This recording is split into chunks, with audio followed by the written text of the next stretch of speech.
Яналыклар чыгарылыш үз эшен башлап җибәрде. Студия Долина Хисматуллина, хәерле кич. Татар теле буенча дәресләр саны киметелде, укытучылар белгечлекләрен алмаштыра. Бу яңалыклар белем бирү сыйфатына йогынты ясармы? Кар яумаса да юл техникасы кышка әзер. Шәһәргә 18 берәмлек яңа кар чистарту техникасы кайтты. Керәшеннәр турында Мәскәү режиссеры фильм төшергән. Тасмада Кама буе төбәгендә төшерелгән материаллар да кергән. Укыту планнары рус телен укыту сәгатьләре стандартларга туры китерелгән. Татар телен укытучыларның кайберләре икенче белгечлек алачак. Чаллыда ата-аналарның 69% балаларының татар телен өйрәнүен тели. Шуңа күрә шәһәр мәктәпләрендә татар телен 3 төркемгә бүлеп укыталар. Теманы Гүзәл Шихапова дәвам итә.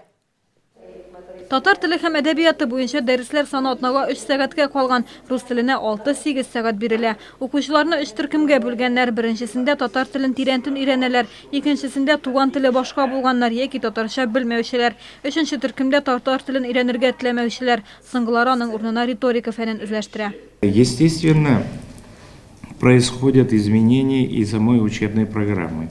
Во-первых, уменьшение количества часов приводят к этому, вы это понимаете, и во время опроса наших родителей многие родители просили обратить внимание на методику преподавания татарского языка, как для татароязычных детей, так и русскоязычных детей. Кайбер мәктәпләрдә узган елдан бирле башка авторның әсбаплары буенча укыталар, нәтиҗәләр буенча әти-әниләрдә балалар да аралашуга корылган дәресләрне югары бәяләгән. В прошлом году Министерство образования и науки Республики разработало учебники для русскоязычных детей по методике Мещеряковой. Мещерякова — это автор учебников по английскому языку для первых классов. В прошлом году у нас 50 учителей татарского языка прошли эти курсы и преподавали в наших школах именно по этой методике. Быел әлеге методиканы тагын 70 мөгаллим үзләштергән. 208 татар телен укытучысы белгечлекләрен алмаштыра. Алар рус телен һәм әдәбиятын, риторика һәм башка фәннәр укытачак. Быел беренче сыйныфлар күп булу сәбәпле башлангыч сыйныф укытучылары кирәк. 12 татар теле укытучысы кыскартуга эләккән. Шуларның 6-сы пенсиядә. Аларга икенче эш урыннары тәкъдим ителгән, әмма баш тартканнар. Мөгаллимнәрне Чаллы дәүләт педагогия университетында укытачаклар. Гүзәл Шихапова, Яналыклар, Яналыклар. Кар юк, әмма юлчылар инде кышка әзер. Сезон башланыр алдыннан башкарма комитет белгечләре юл һәм торак коммуналь хуҗалык өлкәсендә эшләүче оешмаларны тикшерде. Автомобиль юллары предприятиесенең 150 берәмлек техникасы юлларны кардан чистартачак. Җирле юлларның чисталыгы шулай ук контрольдә булачак. Быел республика бюджетыннан бүленгән 66 миллион сумга 18 берәмлек яңа техника алынды. Это один лаповый снегопогрузчик, 7 мини-погрузчиков для уборки тротуаров, также один автогрейдер, 3 трактора МТЗ и 6 единиц коммунальных машин. 2018 елга газета журналларга язылу кампаниясы дәвам итә. Яңа елга кадәр теләге булганнар республика басмаларының җәмәгать яки хәйрия оешмаларына, шулай ук аерым пенсионерга яки ихтыяҗ булган гаиләгә яздырып бүләк итә ала. Гадәттә, әлеге акцияга эшмәкәрләр, артистлар, спортчылар, язучылар, җитәкчеләр кушыла. Алар татмедиа канаты астында чыгучы басмаларны ветераннар оешмаларына, ятимнәргә, инвалидларга, өлкәннәргә бүләк итәләр. 1 декабрьдә социаль хезмәт күрсәтү буенча индивидуаль программаларның вакыты чыгам. Федераль закон буенча 2015 елдан социаль хезмәт бары тик әлеге документ нигезендә генә күрсәтелә. Программа 3 ел саен яңартылырга тиеш. Социаль хезмәт инвалидларга, эшсез, йортсыз калучыларга, үз-үзен карый алмаучыларга һәм башкаларга күрсәтелә. Чаллыда мондый хезмәтләр нигездә картлар йортында изгелек тернәкләндерү үзәгендә күрсәтелә. Социаль яклау идарәсе белгечләре программаның вакыты чыгу турында халыкны искәртә. Алар фатирлар буенча хатлар тарата, әмма күбесе мошенниклар дип белеп ишек ачмый.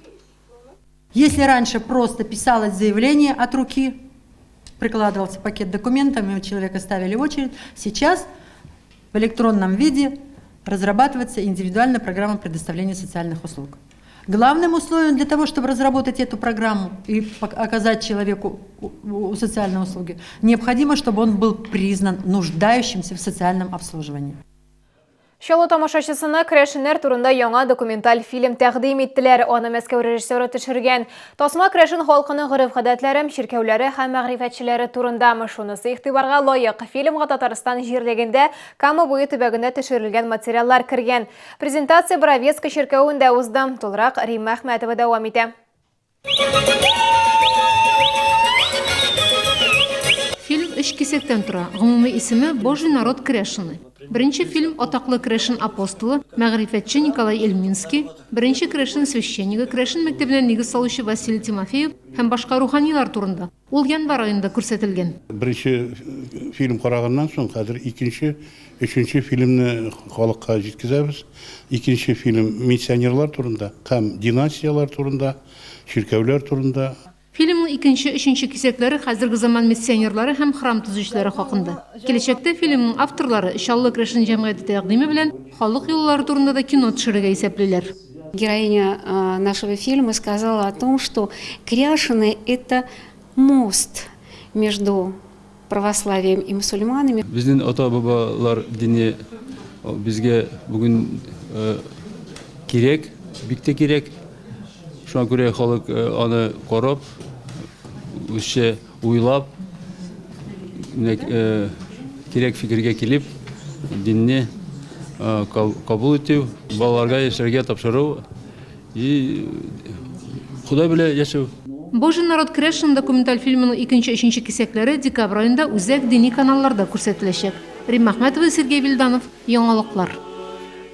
Халыкның гореф-гадәтләрен җырлар һәм биюләр аша яңарту Чаллыда Чишмә башы дип аталган халык сәнгате фестивале узды. Шәһәрдә әлеге чара 5нче тапкыр уза. Ел саен катнашучылар саны да, тамашачылар саны да арта бара. Фестивальдә катнашучыларга карата шикләүләр юк, теләге булган һәркем дә сәхнәдә чыгыш ясый ала. Быел энергетик мәдәният сарае сәхнәсендә 24 коллектив, 300-дән артык кеше катнашты. Аларның яше 5тән алып 90-га кадәр.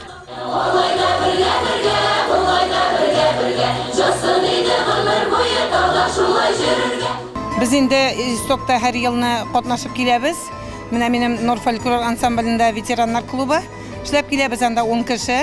Һәр елны катнашабыз. Әйбәт урыннарга алабыз, әйбәт урыннар. Фестивальнең төп максаты милли йолаларны, гореф-гадәтләрне саклап калу һәм киләчәк буыннарга тапшыру. Татарча, русча, крешинчә халык моңнары җаңгырый. Фестивальгә халык бик иҗат коллективлары бик тырышып, яратып әзерләнәләр. Оештыручылар иҗат ярдәмендә гореф-гадәтләрне яшьләр арасында да популярлаштырып була дип саный. Фестивальнең киләчәге дә бар диялар. Гүзәл Шихапова, Ксения Антонова, Сергей Вильданов, Яналыклар. Бу сезгә искрә сезонлы мәгълүматыбыз иде. Мин Алина Хисматуллина сезнең белән сау булашам. Игътибарыгыз өчен рәхмәт.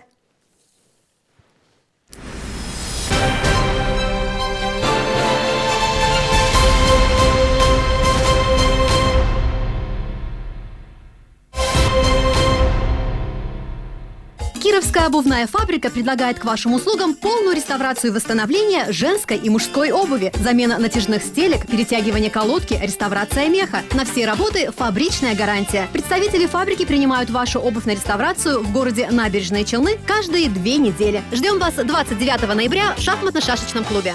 Бесплатные абонементы всем. Приходи. В тонус-клубе все для хорошей фигуры. Звони 53 46 44.